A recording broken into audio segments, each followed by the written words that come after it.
Good afternoon and welcome to the Dr. Software Rothschild show.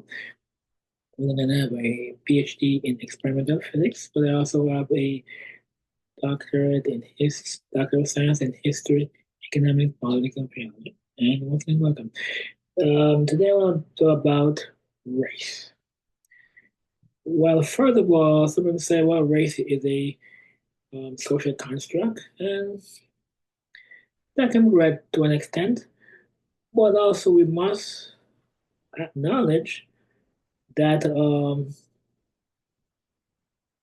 European does not look like an African, does not look like an Asian. So what we have is, all right, we have Europeans. And within the European group, there are subgroups, right? But at the end of the day, they're Europeans. And people of European heritage have certain characteristics, right? Be it with the group or the subgroups. And then there are the Africans. And Africans look a certain way. Their skin color by nature are usually very dark skin, very black skin. All right. And then the East Africans might look a little bit different from the West Africans and the Sub-Saharan Africans. But at the end of the day, they don't look like Europeans. And then you also have the Asians. Now the Asians, right? You have Asians, you have Chinese, Japanese, Koreans, Mongolians, but they're all and Vietnamese, Thai, Laotian, Indian, but at the end of the day, they are Asians and in a certain way. Okay.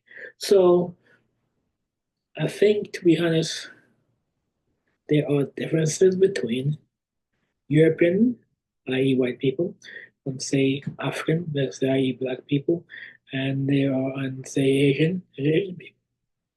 Then there's also the Levant. Most a lot of what say places like Egypt and the Middle East are from the Levant, and they have certain genetic markers. Europe and their subgroup are certain genetic markers. Africans and their subgroups are certain genetic markers. Asians and their subgroup are certain genetic markers. Yeah. So I think, to be very frank, race does exist, and there are differences, though minute, but there are differences. Asians don't look like Africans, who in turn don't look like Europeans. And even though the genetic difference is very minute, there's still differences. Let's take it to the next level. The genetic difference between, say, humans and the our closest primate relative is like what 2% genetic difference, but it's still a difference, right?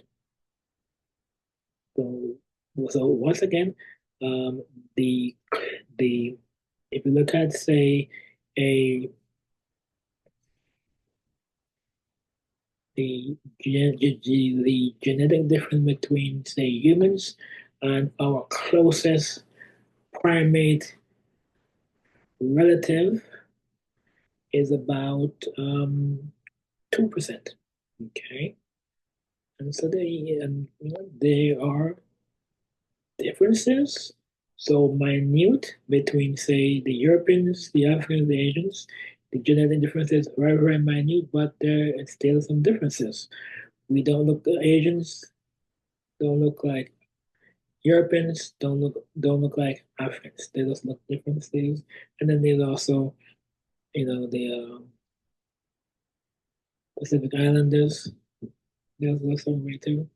So I think it's to be logical about this. Then there are the differences genetically between Europeans, Africans, and Asians are very minute, but there are differences, and that's why we don't look all alike. Thank you very much. Have a good day.